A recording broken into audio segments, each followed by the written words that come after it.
Селям алейкум, хайрлах шамлар, добрый вечер. В эфире телеканала АТР вы смотрите информационно-аналитическую программу «Бугунь». В студии для вас работаю я, Гульсум Халилова. В следующие 40 минут с нашими гостями мы обсудим основные новости сегодняшнего дня. Присоединяйтесь к нашему эфиру. На экраны ваших телевизоров режиссера периодически выводят номер телефона +3 8073 419 41 58. Звоните нам бесплатно по Вайберу. Присоединяйтесь по скайпу atr.tv. Это наш адрес. Подписывайтесь на наш YouTube-канал. Там мы выкладываем самые интересные фрагменты из наших эфиров. Телеканал АТР большими буквами. Это наш адрес. Там вы можете смотреть наши эфиры как в записи, так и в прямом онлайн-режимі. А я підключаю к нашому ефіру Володимира Коваля, політичного аналітика, публіциста, кандидата економічних наук та Олександра Коваленко, військово-політичного оглядача. Вітаю вас. Доброго вечера. Доброго вечера, пане Володимире. Доброго вечера, пане Александре. Давайте начнем наш эфир со следующего информационного сообщения. Сегодня запланирована дискуссия украинских парламентариев с депутатами Европарламента относительно Крымской платформы, которая призвана стать площадкой для международного обсуждения деоккупации украинского полуострова. Об этом сообщил представитель Украины при ЕС Николай Тачицкий. Вот что он написал. Давайте его послушаем. Ми зверталися з пропозицією призначити спецпредставника ЄС по Криму. В першу чергу це робило не тільки наше представництво, але й перша заступник міністра закордонних справ Еміне Джепар, яка безпосередньо займається цим питанням. ЄС прийняв це до уваги, і відповіді поки у нас немає. Але моя особиста думка – ми повинні визначитися з форматом учасників. Де це буде, на якій платформі буде відбуватися, це або ОБСЄ, ООН, або ЄС, або інший формат. І тоді вже до кінця наполягати на спецпредставника від ЄС. Вот так Николай Тачицкий прокомментировал, на каком этапе сейчас находятся переговоры по вопросу назначения спецпредставителя Европейского Союза по Крыму. Пане Володимире, как вы считаете, насколько важно обсуждение с европарламентариями Крымской платформы, которая должна заниматься деоккупацией полуострова, что это даст? Ну, вы знаете, во-первых, конечно же, это важно. Педалировать тему деоккупации Крыма нужно постоянно, что называется, по всем фронтам. Вызывает некое недоумение, почему это было не сделано в прошедшие годы. Ну вот, смотрите, какая интересная штука. Украинская позиция сейчас сводится к тому, что нужно определиться с платформой. Ну, елки-палки, неужели за эти годы невозможно было определиться с этой платформой? Это свидетельствует только об одном, что Киев, к большому сожалению, в вопросе деоккупации Крыма все больше и больше занимает такую некую пассивную роль. Он становится больше наблюдателем. Вот те вот попытки, которые сейчас есть, идти по дипломатическому направлению, с одной стороны, ну, конечно, это нужно приветствовать. А вот с другой стороны, ну, давайте задумаемся над простым вопросом. Мы станем хоть на шаг ближе к деоккупации Крыма, если даже будет назначен представитель, скажем, от ЕС по Крыму. Меня гложет очень смутные сомнения. Очевидно, нужно вернуться к той первой идее, которая возникла еще в первые полгода после оккупации Крыма, о том, что нужно действовать полностью по всем международным линиям. К сожалению, тогда время было упущено. Ну а последний год, как я уже говорю, Киев занимает все более и более пассивную позицию. И, кстати, это перекидывается из вопроса деоккупации Крыма и на позицию в российско-украинской войне по Донбассу. Поэтому еще раз, вы знаете, двоякая ситуация. С одной стороны, вот все за двумя руками, все понимают, что шаг правильный в дипломатическом направлении. Но с другой стороны, возникают резонные вопросы, а что это даст конкретно? Как это конкретно может повлиять на ту или другую ситуацию, на позицию России? Ну, вот если честно, положа руку на сердце, то никак. Но единственное, на чем хотел бы акцентировать, что, конечно, вопрос деоккупации Крыма, российскую агрессию против Украины нужно поднимать при любом удобном случае, на всех абсолютно площадках. Ну, еще раз, большие у меня удивления, что Украина до сих пор не определилась с той формой, на которой это все должно происходить. Пане Олександре, а как вы считаете, станет ли Крымская платформа эффективным инструментом в направлении деоккупации полуострова? Если да, то в каком виде она может быть эффективной? Ну, в настоящее время действительно говорить о степени эффективности данной платформы рано, но о чем нужно сказать стопроцентной уверенностью, это о том, что по оккупацию Крыма непосредственно Российской Федерации, о тех преступлениях, которые оккупантами проводятся на полуострове, нужно говорить практически со всех тех площадок, с которых есть возможность озвучивать данную проблематику. И именно Крымская платформа станет еще одной такой площадкой. То, что сейчас решается непосредственно на базе плацдарма будет проводиться, это уже несколько, я бы сказал, второстепенный вопрос, поскольку уже не играет столь важной роли, какая площадка на международном уровне будет для этого избрана. Важно то, что на эту тему уже ведутся разговоры, уже строятся, скажем так, наперед определенные какие-то планы, уже делается какой-то выбор, и со временем это уже будет использоваться непосредственно против Российской Федерации. Нельзя сказать, конечно, что оно возымеет какой-то действительно серьезный КПД с первых же дней. Но важно понимать, что в случае с Российской Федерацией, которая пришла действительно на полуостров всерьез и надолго, превращая его по сути не в какую-то туристическую мекку, а в самую настоящую военную базу для непосредственно того, чтобы диктовать свои условия на Черноморском плацдарме и, в принципе, использовать полуостров как такой трамплин для диктата своих геополитических каких-то воззрений, следует понимать, что такая платформа, она будет ограничивать непосредственно Российскую Федерацию в тех или иных преступлениях, которые без упоминания на международном уровне были бы не десятки и сотни, а были бы в количестве тысяч, десятков тысяч. Угу. Ну, помимо информационного шума, который вокруг себя создает уже Крымская платформа, какие практические шаги могут осуществляться в ее рамках? Пане Володимире, как вы думаете, если даже говорить о странах, которые готовы участвовать в рамках этой платформы, что они могут, кроме высказывания недовольства? Ведь они поддерживают нашу территориальную целостность, и часть даже вводит санкции против России. А что дальше? Что еще? Чего мы можем ждать? Ну, если честно, то ничего больше ждать мы не можем.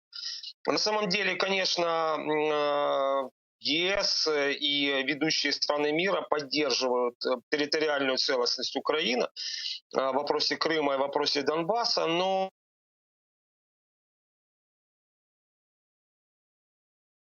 Алло. Переживается, к сожалению, у нас видеозвонок. Мы попробуем еще раз связаться с паном Володимиром. Пане Олександре. Ну, если отвечать уже непосредственно на поставленный вопрос, то да, действительно, в первую очередь это речь идет о экономических санкциях, о политических санкциях, именно такого уровня ограничений. А также регулярном упоминании, опять же, вспоминая про международный уровень, о тех преступлениях, которые совершаются оккупационными силами и оккупационными властями на полуострове. Это, в свою очередь, добавляет в дело по совершенным преступлениям дополнительные страницы и главы, которые, в свою очередь, помогают оказывать давление на Российскую Федерацию путем введения новых санкций либо ужесточения санкционного давления. Если кто-то на сегодняшний день думает, что подобного рода политическая платформа может каким-либо образом изменить ситуацию, кардинальным образом, ну, скажем так, в каком-либо силовом варианте, то это совсем не так. Это исключительно в плоскости дипломатии, политического решения вопроса, политического давления, которое, в свою очередь, подкрепляется именно еще и финансовой, экономической составляющей. То есть это основной рычаг, и с помощью которого мы можем на сегодняшний день воздействовать на Российскую Федерацию. Вот на политико-дипломатическом пути, вот если мы идем в этом направлении, мы сможем вернуть наши территории? Я уверен, что да, потому что иным путем вернуть Крым в состав Украины на сегодняшний день нецелесообразно. Иным путем я имею в виду, опять же, это если говорить о некой силовой операции, как некоторые после, ну, скажем так, воодушевленные итогами Нагорно-Карабахского конфликта, да, второй волны конфронтации, которая завершилась в первую очередь в пользу для Баку, возникло очень много достаточно таких бравурных заявлений о том, что мы таким же самым путем со временем сможем себе вернуть оккупированные территории части Луганской и Донецких областей, а также полуостров Крым. Если еще с частью Донецкой и Луганской областей оккупированные территории можно поднимать вопрос о деоккупации именно силовым методом, то в случае с Крымом это крайне негативный сценарий, в первую очередь, для Украины. Пане Володимире, а вы как считаете, насколько корректно экстраполировать Нагорно-Карабахский опыт на Донбасс и на Крым? Прощения за технический бой, во-первых, а во-вторых, вы знаете, можно сравнивать ту ситуацию, которая произошла с 27 сентября по 10 ноября во время очередной армяно-азербайджанской войны с войной на Донбассе исключительно с военной точки зрения. С точки зрения технических возможностей использования дронов, использования беспилотников, использования мобильных систем артиллерийских и, скажем, средств управления пехотой, но в политическом плане это абсолютно бессмысленно, это абсолютный нонсенс. У нас абсолютно другая ситуация и другой враг. Вы не забывайте, что на Донбассе мы воюем с Российской Федерацией, а там все-таки техника на несколько лет более свежая, чем та, которая была у армии непризнанного Нагорного Карабаха, и у Армении, собственно. Это во-первых. Во-вторых, абсолютно другая территориальная, я имею в виду по рельефу, местность, поэтому изучать опыт, конечно, надо, но принимать его всерьез в войне на Донбассе, а тем более принимать его в качестве какой-то альтернативы по Крыму просто невозможно. На сегодняшний день не существует, скажем, военного решения для Украины ни вопроса Донбасса, ни вопроса Крыма. Это абсолютно другая ситуация. Раз уж мы с вами затронули Донбасс, давайте тогда перейдем на эту тему и обсудим подробнее.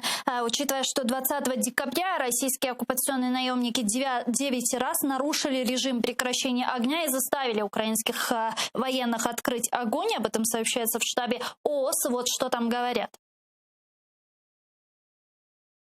Також російські окупаційні війська вдалися до крайньої зухвалості та обстріляли мирне населення поблизу Кам'янки. Здійснивши кілька пострілів зі станку протитанкового гранатомета, окупанти знищили трактор марки John Deere, що повертався з сільськогосподарських робіт. Варто зазначити, що цивільну техніку знищено поза межами українських позицій. На численні та прицільні обстріли противника наші військові відкрили вогонь у відповідь і змусили ворога відмовитися від подальших дій. А вот глава украинской делегации в трехсторонней контактной группе в Минске Леонид Кравчук недавно прокомментировал слова президента РФ Путина о том, что урегулирование конфликта на востоке Украины зависит от самой Украины. В качестве примера Кравчук привел способы блокирования россиянами и боевиками решения ряда вопросов, рассматриваемых в ТКГ. Вот его цитата. Я наведу один приклад. Є 4 підгрупи в самому мінському процесі. У нас є соціально-економічна група. На засіданні підгрупи всі питання ставила Україна і пропонувала конкретні дії. Ми виходили на загальну дискусію. Росія та ОРДЛО знаходили причини для того, щоб цього не робити. І все це пов'язувалося з розв'язанням політичних питань. Мовляв, буде скасований закон про місцеві вибори, ми будемо розглядати це питання. Це прямо говорилося. Пане Олександре, есть ли выход из той патовой ситуации, в которой сегодня мы находимся, когда Россия диктует свои условия, на что, естественно, мы пойти не можем, когда мы предлагаем свой вариант развития и урегулирования ситуации, а Россия это все блокирует? Да я бы не сказал, не осмелился бы это называть даже диктует условия, да, диктат своеобразный, потому что Россия может говорить все что угодно с их позицией, да, но никто не выполняет этих. Безусловно. Поскольку это условия, в первую очередь, с элементами, с гибридными элементами непосредственно оккупационно-реваншистских воззрений и стремлений. А что же до украинской стороны, мы вполне в данном случае вписываемся в переговорный процесс на международном, опять же, уровне. Со всеми нормами и требованиями пытаемся подойти максимально цивилизованно и открыто к решению тех или иных моментов, что видят наши международные партнеры. И в очередной раз, когда нарушаются те или иные договоренности, опять же, с российской стороной и их марионетками, размещенными на оккупированных территориях, мы можем в очередной раз демонстрировать международным нашим партнерам то, что несоблюдение всех поставленных условий российской стороной исключительно нарушает все договоренности и не может восприниматься этот диалог в дальнейшем на каком-то взаимном понимании. Да? То есть не в Украине на самом-то деле проблема, не в украинской делегации, не в способах решения этой проблематики украинской стороной. Это, опять же, это политическая игра. Трехсторонняя контактная группа, опять же, Минские соглашения, это те именно методы решения проблемы политическим путем, через дипломатию, а не через кровопролитие. И оно затянется так же само, как и проблематика с оккупированным полуостровом Крым, затянется на года. Это не решение сиюминутной проблемы. Фактически вы можете даже видеть, что ситуация, какая была в 2015 году, 2016, 2017, 2018, она из года в год повторяется. Повторяется, демонстрируя, что Российская Федерация не выполняет возложенных на нее обязательств, за что, в свою очередь, в ответ получает не только на уровне дипломатическом порицания со стороны международного сообщества, но в том числе и продолжается продление санкционного давления и усиление санкционного давления и политического в том числе. Окей, но до каких пор будет продолжаться вот эта политико-дипломатическая игра? До каких пор, в первую очередь, это зависит от самой же Российской Федерации. До тех пор, пока ей будет выгодно финансировать, обеспечивать в финансовом плане свои метастазы, которые она расплодила по территории бывшего Советского Союза. Это же, опять же, речь идет в данном случае не только о Донбассе и Крыме, речь идет и о Южной Осетии, и Абхазии, это идет речь о так называемой Приднестровской Молдавской Республике и так далее. На это все выделяются достаточно серьезные средства, которые, в свою очередь, могли бы пойти, например, на оздоровление экономики самой Российской Федерации, которая испытывает не самые лучшие времена, в том числе и за счет санкционного давления. В какой-то момент произойдет так называемый транзит власти, который сейчас очень бурно обсуждается в самой Российской Федерации. Изменится определенный баланс сил, клановый в первую очередь, политический баланс сил внутри самой Российской Федерации, и, возможно, и возникнет тот самый переломный момент, когда вопрос решения о том, что дальнейшее такое движение Российской Федерации в никуда, опять же, в минус своих возможностей, в том числе и финансовых, нужно менять, нужно идти на какие-то уступки. То есть получается, мы играемся в процесс и ждем каких-то изменений в РФ. Да, в принципе, да. Такая же самая ситуация была, так же самое со странами Балтии, которые ждали своего освобождения от гнета от оккупации Советского Союза почти полвека. Поэтому этот процесс, никто не говорит, что он будет быстрым. Пане Володимире, благодаря этому он не будет кровопролитным, как минимум. Пане Володимире, как вы считаете, вот такая стратегия, такая позиция, она правильная? Вы имеете в виду позиция по поводу затягивания текущей ситуации? Да.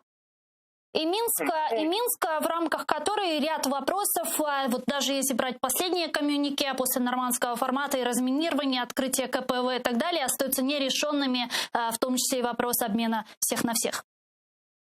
Вы понимаете, Минск остается, пожалуй, единственной площадкой, где Украина может так или иначе контактировать с кремлевскими марионетками. С другой стороны, та позиция, которая занимает сейчас на Печерских пагорбах, это путь никуда.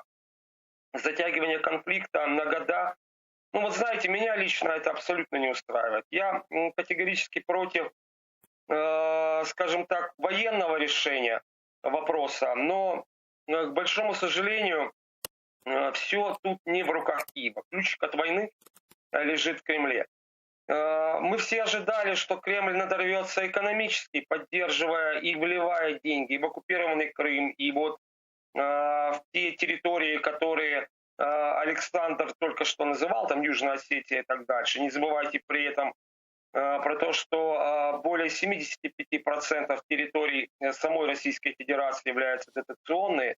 Про Чечню я вообще умолчу, это можно вынести за скобки. Но слишком большой экономический потенциал у России. Поэтому сегодняшняя позиция Украины основана только на одном. Понимаете, вот действующая власть хватается за вот этот месседж просто перестать стрелять, за какую-то идею фикс, как за спасительную палочку. Но это не делает нас ни на шаг ближе ни к миру, ни к прекращению войны. Есть ли другой рецепт? Ну, вы знаете, наверное, нужно начать со стратегии. Прежде всего, ответить на один простой элементарный вопрос, на который все эти годы нам не дали ответ никто из политиков. Почему? Потому что это сразу будет, ну, если кто-то на это ответит, это будет политический труд. А что нам надо? Нам нужны люди или нам нужны территории? Президент Зеленский озвучил, что нам нужны люди. Но для того, чтобы нам нужны были люди, которые пророссийски полностью настроены, которые топчут украинские флаги на территории Донбасса, очевидно, нужно проводить такие информационную политику, которую собирались проводить еще с 2014 года. Но, к большому сожалению, был громаднейший информационный провал. Я прекрасно понимаю, что и ваш канал, и тот канал и навещание, который был создан, если я не ошибаюсь, в конце 2014 года, в силу объективных причин не может составить конкуренции каналам СМИ, которые вещают с территории Российской Федерации. Не забывайте, что они вещают десятилетиями на эти территории. Поэтому действующей власти прежде всего нужно честно ответить на вопрос. Что нам надо? Люди или территории? Когда этот ответ будет получен, тогда можно будет разработать четкую стратегию, а не напрягать нас какими-то сказками про несуществующий план Б, В, С и так дальше. Вот, кстати, по поводу плана Б. Действительно, некоторое время назад представители нашего руководства говорили о том, что есть некий план Б, который будет представлен либо до Нового года, либо уже после Нового года. Но мы не совсем понимаем, честно говоря, что такое план А. Вы понимаете? Вы правы абсолютно. Тем более, кстати, по поводу плана Б, я вам напомню слова господина Зеленского, который после встречи в Париже в нормандском формате сказал, что если план А как раз в его понимании, это были те договоренности, которые были достигнуты в Париже, не будет выполнен, то у нас есть план Б.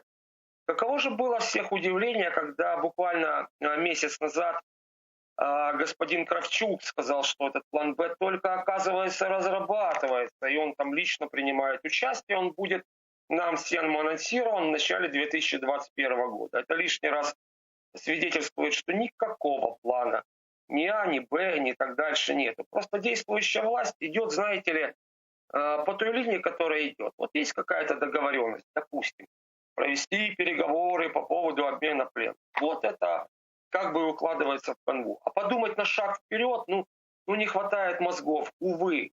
Я неоднократно это говорил, и может это прозвучит не совсем корректно, но действующая власть в вопросах Крыма и в вопросах Донбасса – это антоним слова «профессионал». К сожалению, мы пожинаем плоды того, к чему пришли уже 1,5 года назад. И если не произойдет кардинальных изменений в Кремле, я имею в виду с передачей власти кому-то другому, то не хочу давать плохие прогнозы, но в ближайшие 5-10 лет ситуация ни в Крыму, ни на Донбассе не изменится. А не забывайте, что там растет, уже 6 лет прошло после оккупации. Еще через 6-7 лет вырастет целое поколение, которое к Украине будет относиться исключительно негативно. И вот представьте себе, как после этого переломить всю эту ситуацию. Пане Олександре, что скажете по поводу плана Б? Вы также считаете, что его нет? Потому что Кравчук говорил, что в качестве плана Б Украина может инициировать отключение России от международной финансовой системы SWIFT. Некоторые говорили о введении миротворцев на восток Украины. Это может быть элементом плана Б? Я бы с удовольствием обсудил план «Б», если бы я действительно знал, из каких непосредственно пунктов, из какой стратегии и тактики он состоит, что в него включено. А мы можем, безусловно, множество теорий сейчас обсуждать. Тот же самое отключение SWIFT. Напомню, что про отключение Российской Федерации от международной системы платежей SWIFT об этом речь идет с 2014 года, но до сих пор она от SWIFT не отключена. Так же самое мы можем говорить и про миротворцев на оккупированных территориях Донбасса, введение миротворцев, но миротворческий контингент, он, знаете ли, может не столько решить саму проблему оккупации, сколько ее лишь усугубить. В частности, например, тем, что в составе этого контингента могут вдруг внезапно оказаться представители вооруженных сил Российской Федерации. Либо те страны, которые в той или иной степени находятся в очень дружественных отношениях с Российской Федерацией, по сути, это будет аффилированный контингент, опять же, с Москвой. Поэтому говорить про план «Б», мне кажется, будет все-таки действительно куда более уместно, когда он будет на руках. На сегодняшний день есть он, нет. Но если о нем говорят уже больше года, я думаю, что действительно он либо находится в настолько зачаточном сыром состоянии, что его не могут нам представить, не смогли представить до сих пор. Будем надеяться, что анонсированные сроки на этот раз все-таки действительно осуществлятся. И мы его увидим уже в следующем году. Дякую дуже, пане Олександре. Олександр Коваленко був з нами на прямому зв'язку, військово-політичний оглядач. Пане Володимире, вот действительно, вопрос миротворцев – это небезопасная история? Вы знаете, тут нужно смотреть на под какой гидой могут быть возможные миротворцы. Но пока обсуждать этот вопрос реально просто несерьезно. Почему? Потому что мы знаем позицию Кремля о том, что никаких миротворцев, тем более вы знаете о расхождении кардинальных позиций. Украина настаивает на миротворцах на украино-российской границе. Кремль, это было озвучено неоднократно, настаивает на какой-то вот так называемой линии разграничения, и миротворцев не обсуждает в принципе. Кстати, хотел бы дать еще одну справочку. Мы упоминали SWIFT и возможное отключение России от международной системы платежей. Так вот, я вам говорю авторитетно. Никто Российскую Федерацию от SWIFT отключать не будет. Все это разговоры, як то кажуть українською мовою, недолугих политиков, которые вообще не понимают. Кстати, если будет у вас как-нибудь на связи господин Кравчук, который неоднократно это говорил, а вот ради интереса спросите у него, что такое SWIFT. Я очень сомневаюсь, что он знает, что это аббревиатура от слов определенных, которые обозначают эту систему международных расчетов. Вопрос в том, что экономика Российской Федерации очень тесно интегрирована в систему мировой экономики. И отключение российских банков от системы SWIFT однозначно приведет к определенным, даже не к определенным, а к очень значительным техническим потерям со стороны в том числе и американских, и европейских банков. Поэтому я вот вам, знаете ли, гарантию, как экономист почти с 30-летним стажем даю, этого не будет априори. Ну, а тем более, что Российская Федерация семимильными шагами идет по созданию собственной внутренней системы. И, кстати, ведет переговоры, которые к нашей, может быть, радости пока ничему не привели. Это с Ираном, с Турцией, с Китаем по поводу перехода этих стран на расчеты Российской Федерации по этой системе.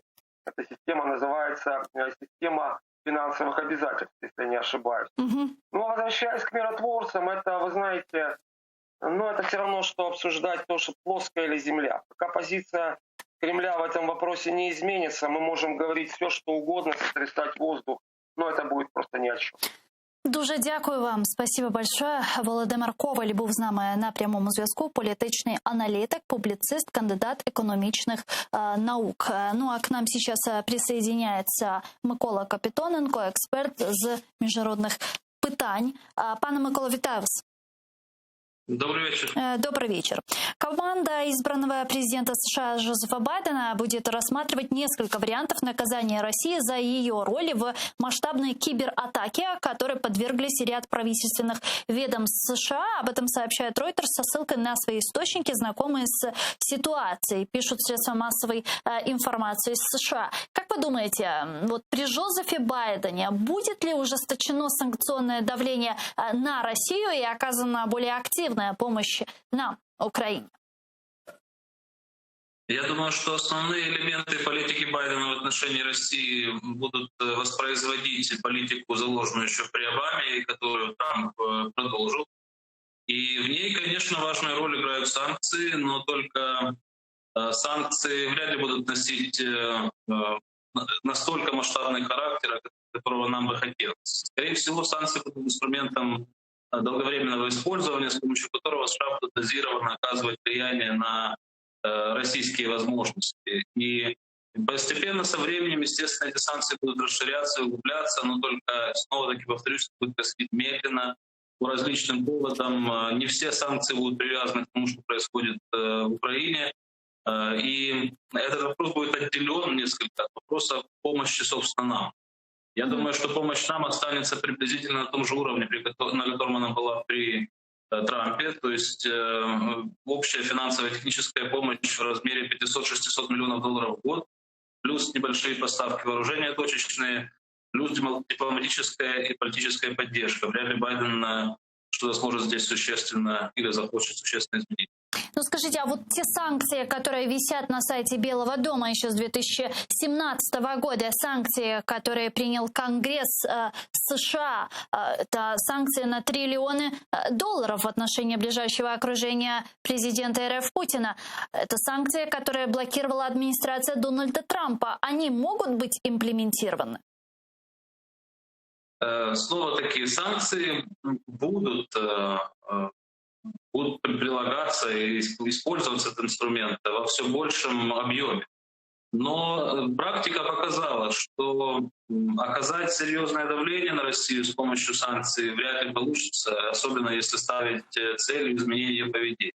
Можно уменьшить потенциал дестабилизации России, можно сделать саму Россию слабее или более податливой в переговорах по другим вопросам, но повлиять с помощью санкций на то, что Кремль откажется от нынешней практики и политики в отношении Украины, очень сложно. Россия большая экономика, и, как правило, санкции против таких государств работают плохо. Естественно, можно причинить ущерб отдельным лицам, отдельным секторам экономики, но успех, повторюсь, будет достаточно безусловным.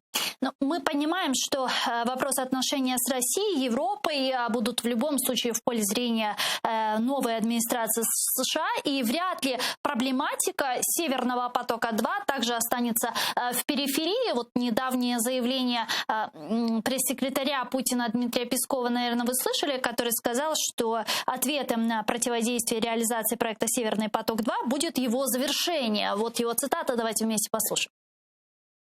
Разновидность гибридных военных действий. Вы знаете, наилучшим ответом будет соблюдение и обеспечение интересов Российской Федерации, которые находятся в русле финализации проекта «Северный поток-2». Что будет с «Северным потоком-2»? Как вы думаете, достроят ли его, учитывая, что в США высказывают всячески, что попытаются его достроить? Вот такие уверенные заявления от России мы слышим.